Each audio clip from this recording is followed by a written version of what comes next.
Student, welcome back to our YouTube channel Codex Judiciary. आज हम बात करेंगे यूपी एपीओ मेंस एग्जामिनेशन की स्ट्रेटजी के बारे में। तो अब ऑलरेडी आपका कमीशन की तरफ से अपडेटेड सिलेबस आया है इस बार। तो आप पहले देख लें कि कौन कौन से subject examination point of view से हमारे लिए इम्पोर्टेंट है, किस सब्जेक्ट का कितना वेटेज है और किस सब्जेक्ट को हमें बहुत ज़्यादा टाइम नहीं देना है और प्रायोरिटी देते हुए सब्जेक्ट की प्रिपरेशन करनी है। बड़ी इंपॉर्टेंट बात यह है स्टूडेंट कि ऑलरेडी एग्जामिनेशन की डेट डिसाइडेड है, दैट इज स्टार्टिंग फ्रॉम 20 जून, यानी 28 जून से लेकर 3 दिन तक मेंस की एग्जामिनेशन होने वाला है। तो अगर आपका एक्सपेक्टेड कट ऑफ 100 के अराउंड है, 100 से प्लस आना चाहिए, तो आप मेंस की तैयारी शुरू कर दें। इसके लिए आप हमारा एक्सपेक्टेड कट ऑफ पर दिया गया वीडियो भी देख सकते हो। तो वो सारे स्टूडेंट जो पॉजिटिवली प्रिपरेशन स्टार्ट करना चाहते हैं वो टेलीग्राम चैनल ज्वाइन कर लें। यहाँ हम दो चीज़ों के बारे में आज बात करेंगे, क्योंकि न्यूली अपडेटेड सिलेबस में आपके 16 नए सब्जेक्ट जोड़ दिए गए हैं। 16 न्यू सब्जेक्ट्स, जो उसमें से शायद आपने कुछ सब्जेक्ट पढ़े होंगे अदर एग्जामिनेशन में और कुछ सब्जेक्ट ऐसे होंगे जो बिल्कुल अनटच्ड होंगे। तो इसीलिए आपको सबसे पहले ये करना है कि आप अंडरस्टैंड कर लो इस बार किस स्पिरिट के साथ आप तैयारी करोगे, राइट। चलिए स्टार्ट करते हैं। सबसे पहले हम एक बार कमीशन की तरफ से आया हुआ सिलेबस देख लेते हैं। यहाँ स्क्रीन पे आपके सामने है अपेंडिक्स नंबर 3, जो आपकी डिटेल नोटिफिकेशन से हमने एक्सट्रैक्ट किया है। अब देखिए यहाँ पर जो एग्जामिनेशन होगा वो टोटल आपका कितने मार्क्स का होगा, ये इंपॉर्टेंट है। सो देर आर टोटल 500 मार्क्स, यानी आपके टोटल मार्क्स कितने हैं, 500 मार्क्स होने वाले हैं आपके। अभी जो 500 मार्क्स का आपका पेपर आएगा, इसमें आपके कौन कौन से सब्जेक्ट हैं ये भी देख लेते हैं। देखिए सबसे पहली बात, एक चीज़ बिल्कुल क्लियर रखिए कि 6 पेपर आपके होने हैं।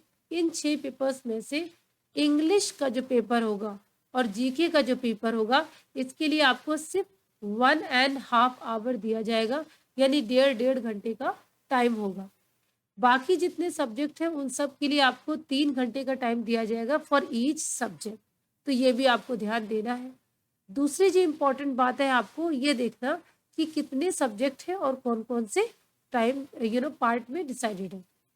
सबसे पहले आप जो स्क्रीन पे देख रहे हो वो है जनरल हिंदी का पेपर। ऑलराइट, जनरल हिंदी का पेपर स्टूडेंट कितने मार्क्स का है, 100 मार्क्स का आना है। यानी कि जो हाई स्कूल स्टैंडर्ड की आपकी नॉलेज है, इसको टेस्ट किया जाएगा हिंदी के पेपर में। क्योंकि ये 100 मार्क्स का आ रहा है, 3 घंटे का टाइम डिसाइडेड है, इसलिए ये इम्पोर्टेंट और एग्जामिनेशन पॉइंट ऑफ व्यू से काफ़ी वेटेज कवर करेगा। देख रखा है जीके का लेवल काफ़ी मॉडरेट टू टफ गया है, तो मेंस एग्जामिनेशन में जीके का 50 मार्क्स का क्वेश्चन पेपर आएगा। 1.5 घंटे का टाइम है, तो इसको हमें देखना है। अदर सब्जेक्ट स्टूडेंट है क्रिमिनल लॉ एंड प्रोसीजर। देखिए क्रिमिनल लॉ एंड प्रोसीजर में आपके एक हो गया बीएनएस, जो आपका सब्सटेंटिव लॉ हो गया, और दूसरा हो गया बीएनएसएस, जो आपकी प्रोसीजरल लॉ होगा। ठीक है, ये आपका पेपर कितने मार्क्स का है, 100 मार्क्स में आएगा। इसका भी वेटेज काफ़ी है, तो आपने ये दोनों सब्जेक्ट कवर कर लिए।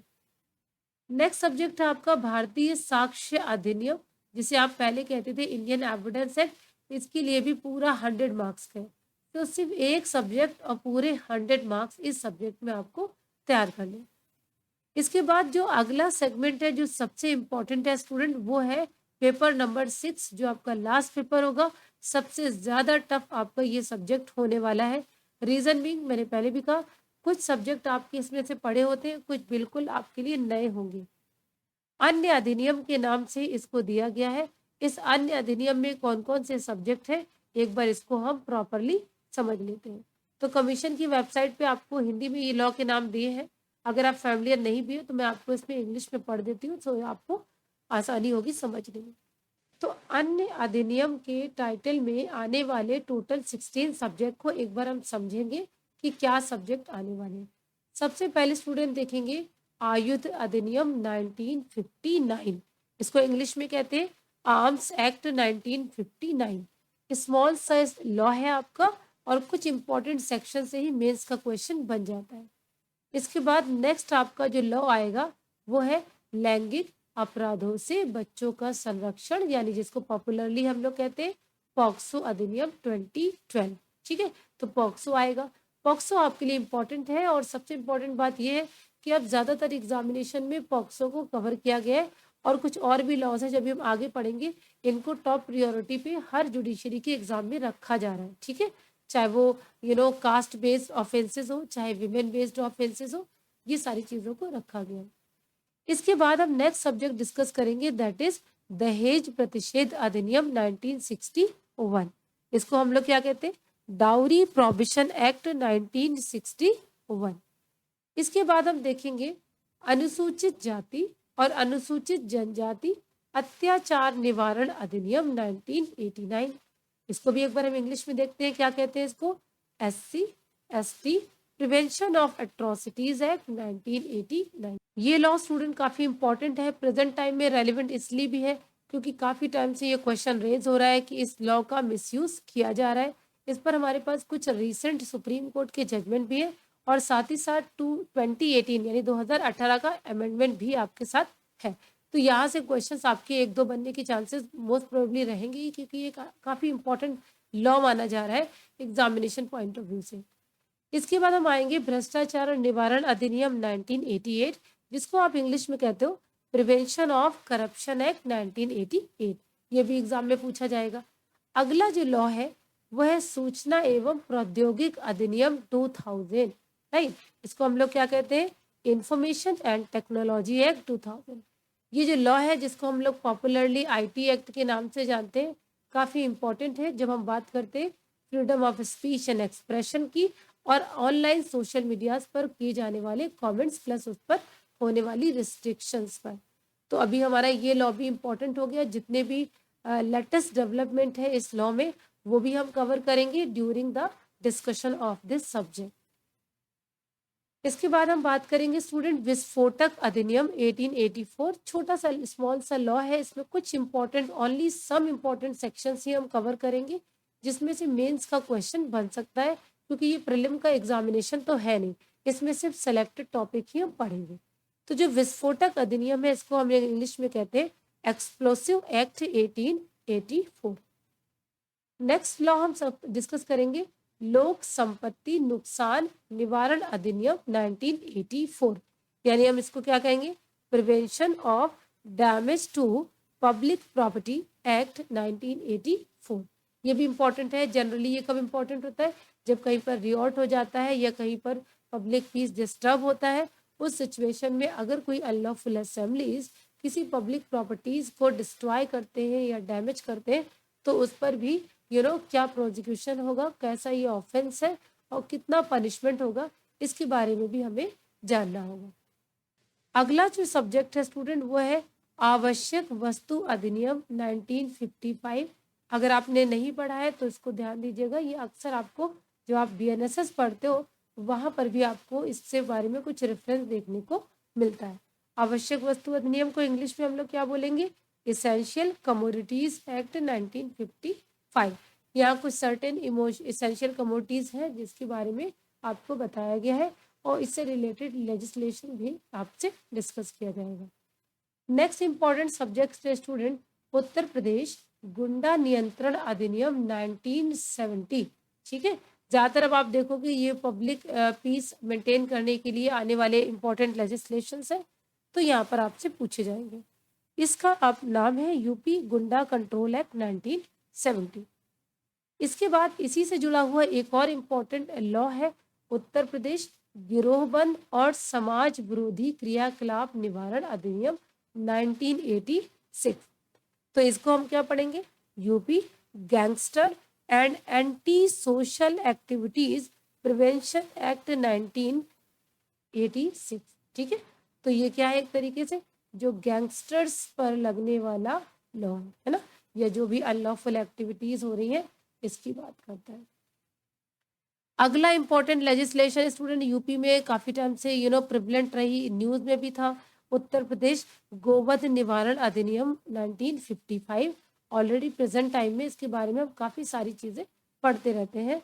यूपी गोवध यानी कि ऑलरेडी 1955 का है, प्रेजेंटली हमने काफी न्यूज में इसके बारे में सुना है।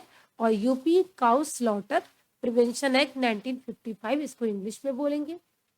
इसके बाद जो अगला लेटेस्ट लेजिस्लेशन है जो ड्यूरिंग द प्रेजेंट गवर्नमेंट ये लॉ पास किया गया और कई सारे स्टेट्स ने यहाँ पर एंटी कन्वर्जन लॉ पास किया है। तो यहाँ पर यूपी का एंटी कन्वर्जन लॉ आपको पढ़ना होगा, जिसे हम क्या कहेंगे, जिसे हम कहेंगे UP prohibition of unlawful conversion of religion act 2021। Remember रखिए स्टूडेंट, 2021 का लॉ है, लेकिन 2024 में यूपी गवर्नमेंट ने इसमें कुछ अमेंडमेंट्स किया है regarding the strictness in this law. ठीक है, तो ये भी हमें पढ़ना है, और अगर जो भी इंपॉर्टेंट लेटेस्ट डेवलपमेंट होगा वो भी हम देख लेंगे। नेक्स्ट जो लॉ है स्टूडेंट, वो है विधि विरुद्ध क्रियाकलाप निवारण अधिनियम 1967। तो यहाँ पर ये लॉ बात करता है अनलॉफुल एक्टिविटीज प्रिवेंशन एक्ट 1967। इसको तो आप जानते हो, ये पॉपुलरली सेंट्रल गवर्नमेंट का पास किया हुआ लेजिस्लेशन है, यूएपीए के नाम से आप इसको जानते हो। इससे पहले टाडा मकोका जैसे लॉज ऑलरेडी थे, बट ये हमारा एक कंसोलिडेटेड लॉ है। इसके बाद स्टूडेंट हम बात करेंगे चीटिंग्स और इमिटेशन इन एग्जामिनेशन को रोकने के लिए लेटेस्ट यूपी का पास किया गया लॉ, जिसका नाम है उत्तर प्रदेश सार्वजनिक परीक्षा अनुचित साधनों का निवारण अधिनियम 2024, जिसको हम लोग इंग्लिश में क्या कहेंगे, ये भी हमें देखना है, बिकॉज ये एग्जामिनेशन पॉइंट ऑफ व्यू से लॉ आजकल काफी इंपॉर्टेंट हो गया है। UP public examination prevention of unfair means act 2024, इस लॉ को पढ़ेंगे। And finally the last law जो हम इसमें रिफर करेंगे वो है विदेशियों विषयक अधिनियम 1946, जिसे हम लोग काफी टाइम से जानते हैं, स्पेशली जब हमने एनआरसी के टाइम से भी सुन रखा था, और जब सिटीजनशिप पर लॉ बना, हमारा न्यूली इंट्रोड्यूस लॉ आया था, तब भी हमने इसके बारे में सुना था। और जो अनलॉफुल तरीके से रह रहे लोगों को रोकने के लिए जो लॉ इम्प्लीमेंट किया जाता है वो है फॉरेनर्स एक्ट 1946, ये भी आपको पढ़ना है। तो आजकल SIR चल रहा है, आपको पता ही है, तो उससे रिलेटेड हम इस लॉ को भी पढ़ लेंगे। तो स्टूडेंट ये 16 नए इंक्लूडेड सब्जेक्ट है, नए मतलब कि आपके सब्जेक्ट में न्यूली इंट्रोड्यूस्ड है यूपीएपीओ में, इनको हमें पढ़ना है। अब बात कर लेते हैं थोड़ी सी ब्रीफ इसकी स्ट्रेटजी के बारे में, जिससे हमें समझ आए कि हमें किस तरीके से अपने प्लान को एग्जीक्यूट करना है। तो स्टूडेंट फटाफट से एक बार हम जल्दी से इसका ब्रीफ स्ट्रेटजी डिस्कस कर लेते हैं, क्योंकि हम क्रैश कोर्स को स्टार्ट करें इससे पहले मैं चाहती थी कि आप लोग एक बार ज़रूर समझ लें कि कितने सब्जेक्ट हैं, गंभीरता से समझना ज़रूरी था। रीज़न बीइंग आपके पास टाइम सिर्फ 60 डेज का है, और अगर हमने अभी से शुरुआत नहीं करी तो कहीं ना कहीं जो हमारे अदर लॉज हैं जो अभी मैं आपसे डिस्कस कर रही थी, वो आपके छूटने की प्रोबेबिलिटी बढ़ जाएगी और एग्जामिनेशन टाइम पर एक्स्ट्रा प्रेशर हो जाएगा। तो इन सब चीज़ से बचने के लिए स्टूडेंट बहुत जल्दी प्रिपरेशन स्टार्ट कर दो, और कहीं से भी करें, it is not necessary only to join our classes, जहाँ से भी करेंगे बट जल्दी से जल्दी शुरू करना है ना, क्योंकि 60 दिन का टाइम है आपके पास, और 10 दिन मैंने डेलिबरेटली एक्सक्लूड किए। रीज़न बीइंग मैं चाहती हूँ कि आप सभी स्टूडेंट एक बार आंसर राइटिंग प्रैक्टिस ज़रूर करें, क्योंकि हम पढ़ बहुत ज़्यादा लेते हैं, लेकिन जब बात आती है उसको फाइनली अपने उन शब्दों को लिखने की, तो वो मुश्किल हो जाता है कि किस तरीके से हम एक certain specific period of time में उन क्वेश्चंस के आंसर को करें। तो 10 दिन का आंसर राइटिंग प्रैक्टिस करनी है, जिसके लिए हम आपको सजेस्ट करेंगे बाद में जब हम 10 डेज का बूस्टर क्लासेस चलाएंगे फॉर आंसर राइटिंग, जिसमें आपकी कॉपीज़ का इवैल्यूएशन भी की जाएगा और फीडबैक भी दिया जाएगा। लेकिन उससे पहले स्टूडेंट ज़रूरी हो जाता है कि आप सारे सब्जेक्ट को अच्छे से अंडरस्टैंड कर लो, अपने नोट्स बना लो और बार बार उसको रिविजन कर लो। समझ रहे? तो चलिए फटाफट से देखते हैं हम इन सारे सब्जेक्ट को बाइफरकेट कैसे करें, कौन से बहुत इजी सब्जेक्ट है, कौन सा बहुत ज़्यादा टाइम कंज्यूम करने वाले हैं, और किन सब्जेक्ट में हम थोड़ी सी फ्लेक्सिबिलिटी ले सकते हैं। तो देखो यहाँ पर हमने जैसे पहले भी आपसे कहा टोटल 6 सब्जेक्ट आने वाले हैं। तो यहाँ पर हो गया GK, English, Hindi, criminal law, next BSA and other laws. अब यहाँ बात आती है कि अगर हम टोटल 60 दिन मान के चलें, जैसे मैंने आपको कहा 60 + 10 डेज यानी टोटल 70 डेज का आपके पास टाइम है। 20 जून से ऑलरेडी एग्जामिनेशन स्टार्ट होने वाला है ना। तो यहाँ पर अगर 60 डेज हम कहें और हर एक सब्जेक्ट को 10 दिन का टाइम दे, तो ये होता है 60। लेकिन हर एक सब्जेक्ट को हम इक्वली 10 डेज दें तो ये थोड़ा सा स्मार्ट प्ले नहीं होगा। हमने करना क्या है, हमने जो कुछ सब्जेक्ट ऐसे हैं जिनको हम मिनिमम से मिनिमम टाइम में तैयार कर सकते हैं, एक बार उनको एक्सक्लूड करेंगे और जो टफ सब्जेक्ट है उसमें उस टाइम को एडजस्ट करेंगे। ठीक है, जैसे फॉर एग्जांपल आप स्क्रीन पे देख रहे हो GK, of course GK 50 number का आता है, लेकिन मैं आपको बता दूं कि यहाँ से आपकी क्वेश्चंस, कुछ ऐसे क्वेश्चंस होते हैं जो काफ़ी टफ बन जाते हैं, है ना। कुछ आपके थोड़े इजी रहते हैं, कुछ मॉडरेट रहते हैं। कितना अच्छा हो कि अगर आप जीके का पेपर कंप्लीटली तैयार कर लो बढ़िया सा, तो अगर 50 में 35 से लेके 38 के बीच नंबर ले आते हो तो ये आपका अच्छे से हो जाएगा। लेकिन बात आती है कि क्या जीके 5-6 दिन में तैयार करने वाला सब्जेक्ट है, तो I would say no, absolutely not. GK GS को अगर आप तैयार करना शुरू करो ऑनेस्टली और हर दिन 5 से 6 घंटे देते हो तो भी आपको 10 घंटे का टाइम चाहिए।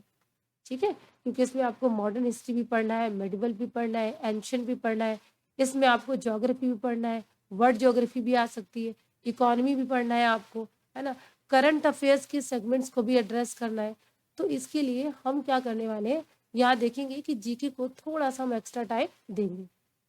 अगर हम 10 डेज का एवरेज टाइम देखें तो यहाँ पर स्टूडेंट एक पेपर आपका जो है इंग्लिश का और दूसरा पेपर आपका हिंदी का, तो यहाँ पर इंग्लिश प्लस हिंदी ये 2 सब्जेक्ट हैं जिनको not necessary to give 10 days for you. अगर बात करें इंग्लिश की तो इंग्लिश तो आपकी सिर्फ 50 नंबर की आनी है, 10th स्टैंडर्ड की ग्रामर आनी है, यहाँ पर ट्रांसलेशन भी आपसे पूछा जाता है। तो यहाँ आप कह सकते हो कि ज़्यादा से ज़्यादा आप 5 डेज दे सकते हो उसको। ठीक है, अगर हमने इसको 5 डेज दे दिया तो हम हिंदी को भी 5 से 7 डेज मान के चल रहे हैं। हालांकि हिंदी 100 मार्क्स में आनी है, सबसे ज़्यादा स्कोरिंग हिंदी है, इजी होने के बाद भी स्कोरिंग है। अगर आपने हिंदी बहुत अच्छे से तैयार कर लिया तो 70 मार्क्स तक आप अचीव कर सकते हो। तो हिंदी को आप 5 से 7 दिन दे दीजिए, है ना, और बीच बीच में थोड़ा थोड़ा भी प्रैक्टिस करते रहिएगा, तो ऑन एन एवरेज जो हमारा 10 दिन का टारगेट है उसको आप मैक्सिमम 7 डेज में कवर करने के लिए प्लान कर लें। तो टोटल यहाँ पर ऑन एन एवरेज आपको कितने दिन बच जाएंगे, 5 दिन इधर से बच जाएंगे और यहाँ से आपको 3 दिन बच जाएंगे। टोटल 8 डेज आपके एक्स्ट्रा बच जाएंगे अगर आप हिंदी और इंग्लिश को 10 दिन की जगह कम टाइम दें। इसके बाद आता है स्टूडेंट जीके को आप 10 यानी 3 डेज एक्स्ट्रा दे दो, क्योंकि आपने 10 डेज रखे हैं, 3 और ऐड कर दो तो टोटल 13 डेज का टाइम आप दे दो। ठीक है, हालांकि मैंने फिर भी कहा 50 मार्क का है, लेकिन फिर भी जीके जीएस को आपको देना ही पड़ेगा, क्योंकि मेरिट में जीके जीएस थोड़ा सा चेंज करते हैं मेरिट्स को भी। इसके बाद बात करेंगे, हमने अब बचे हमारे पास 10 डेज प्लस 5 डेज एक्स्ट्रा। तो देखो क्रिमिनल लॉ की अगर बात करें तो आपका फैमिलियर है और अब तक आपने आईपीसी और सीआरपीसी पढ़ रखा था, अब न्यूली इंट्रोड्यूस है यानी बीएनएस और बीएनएसएस। तो बीएनएस और बीएनएसएस की अगर बात करें तो अप्रोच ऑलरेडी वही है, यानी लॉज आपके पढ़े हुए थे, सिर्फ सेक्शंस चेंज हुए या कुछ न्यू प्रोविजंस ऐड हुए हैं। अगर इस तरीके से हम इन दोनों लॉज को देखें और पीवाईक्यूज को एज इट इज तैयार करते रहे सिर्फ सेक्शन चेंज करके, तो यहाँ पर आपको 10 डेज में काम चल जाएगा। ठीक है, 10 डेज में काम चल जाएगा। और अगर आपको ज़रूरत पड़ती है तो वो जो 10 दिन आपके पास, ये जो 5 डेज आपके बचे हुए हैं जो आपने इंग्लिश से निकाले हैं, इसमें से 1 या 2 दिन आप एक्स्ट्रा दे सकते हो इसमें। नेक्स्ट बात करते हैं बीएसए की, जो आपकी 100 मार्क्स का आ रहा है। ये सबसे ज़्यादा स्कोरिंग सब्जेक्ट है स्टूडेंट, यानी यूपी एपीओ मेंस में अगर आपसे कोई पूछे कि सबसे ज़्यादा स्कोरिंग 2 सब्जेक्ट बताइए, तो एक आपका हो गया हिंदी जो कम टाइम लेगा, ज़्यादा मार्क्स आपको गेन कराएगा, और दूसरा हो गया आपका बीएसए यानी भारतीय साक्ष्य अधिनियम, टाइम कम लेगा, सेक्शंस भी आपके 160 प्लस ही है, ज़्यादा कुछ खास इसमें है नहीं, पहले वाला इंडियन एविडेंस एक्ट के ही प्रोविजंस है, न्यूली इंट्रोड्यूस प्रोविजंस बहुत ज़्यादा नहीं है, तो ये भी आपका टाइम कम ही लेगा। हालांकि हमने पूरे 10 डेज इसको दे रखे हैं, रीज़न भी क्योंकि high scoring high link topics रहते हैं इसको तैयार करना है। इसके बाद जो हमारा टफ सेगमेंट होने वाला है, जैसे कि आप देख भी रहे हो अदर लॉज, है ना, ये रेड लाइन में मैंने लिख भी दिया -5, ईजी नहीं है, यानी आपको जितने भी दिन आप इसको दे रहे हो, राइट, जितने भी दिन आप इसमें दे रहे हो उन दिनों में आपको कुछ नंबर्स ऐड करने होंगे। तो ये जो अदर लॉज है, ये अदर लॉज आपको तैयार करने के लिए इन जनरल आपको 10 डेज दिए गए हैं, लेकिन यहाँ पर हम 3 से लेकर 5 डेज का जो एक्स्ट्रा टाइम बाकी सब्जेक्ट से निकाला है वो भी इसमें एडजस्ट कर सकते हैं, क्योंकि 16 सब्जेक्ट है स्टूडेंट, राइट। अगर हम 2-2 दिन भी दें तो जाकर ये यहाँ पर कितने होते हैं, 32 डेज हो जाते हैं। तो इसका मतलब यहाँ पर हर सब्जेक्ट को 1 दिन देना है और उससे भी कम देना है। तो यहाँ पर 10 + 5, तो अराउंड आपके पास 13 से 15 डेज का टाइम है और सब्जेक्ट आपके पास है 16। बात समझ आ गई। इसका मतलब सबसे ज़्यादा जो मेहनत आपको करनी है वो इन्हीं अदर लॉज में करनी है। एक बार एटलीस्ट कम से कम सारे सब्जेक्ट आप जान जाइए और इम्पॉर्टेंट सेक्शंस पर बनने वाले मेंस के आंसर तैयार कर लो। बार बार इनकी प्रैक्टिस करो तो अदर लॉज से जो एक एक क्वेश्चन आपका आना है, अराउंड 1 या 2-2 क्वेश्चन सब लॉज से आना है, तो ये भी आपका कंप्लीट हो जाएगा। तो इस तरीके से स्टूडेंट जो हमारी स्ट्रैटेजी होगी यूपी एपीओ मेंस 2026 में जो कि हम कंडक्ट कराया जा रहा है, इसका आपका कंप्लीट कोर्स तैयार हो जाएगा। ठीक है, तो आई होप आपको ये ब्रीफ समझ आया है। यूपी एपीओ मेंस का सिलेबस आप समझ लीजिए। 6 पेपर, 500 नंबर, 60 घंटे का टाइम। ठीक है, इसके बाद लास्ट में 10 डेज का आंसर राइटिंग प्रैक्टिस। तो इसलिए आप समझ लीजिए कि इसमें एक भी दिन का टाइम अगर आप बर्बाद कर रहे हो तो बिल्कुल वेस्ट जाएगा। हर दिन तैयारी करो, हर दिन आपके लिए इम्पॉर्टेंट है। जैसा आप देख भी रहे हो कि अदर लॉस में आपके पास सिर्फ मैक्सिमम 15 दिन है और जनरली 10 डेज है और सब्जेक्ट कितने स्टूडेंट, 16। ठीक है, जीके जीएस आपको पता ही है। इंग्लिश मैंने ऑलरेडी 5 डेज की कर दी, तो जो बच्चे हिंदी मीडियम वाले हैं उनके लिए इंग्लिश तैयार करना थोड़ा मुश्किल होता है। हो सकता है कि उनको थोड़ा ज़्यादा प्रैक्टिस करनी पड़े। हालांकि ग्रामर होती है, मैं फिर से बता दूं, इंग्लिश और हिंदी बोलना एक अलग चीज़ है, ग्रामर समझना दूसरी चीज़ है ना। तो medium doesn't matter if you have a good command on grammar. इसके बाद आप हिंदी को अच्छे से तैयार करो। हिंदी अगर आप 5-6 दिन में तैयार कर लेते हो तो बहुत बढ़िया बात है। इधर से आपका टाइम बचेगा तो कहीं और एडजस्ट हो जाएगा। तो I hope it is very clear to you. और अब हम अपने क्लासेस शुरू करेंगे। तो जो स्टूडेंट जुड़ चुके हैं और जो जुड़ना चाहते हैं, मैंने पहले भी कहा, ये कम्प्लीटली विदाउट एनी फ़ी ये क्लासेस चलाए गए हैं।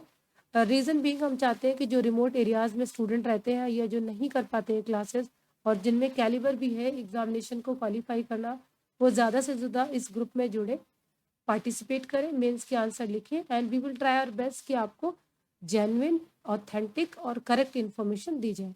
Right, that's all for today. Thanks for watching this video.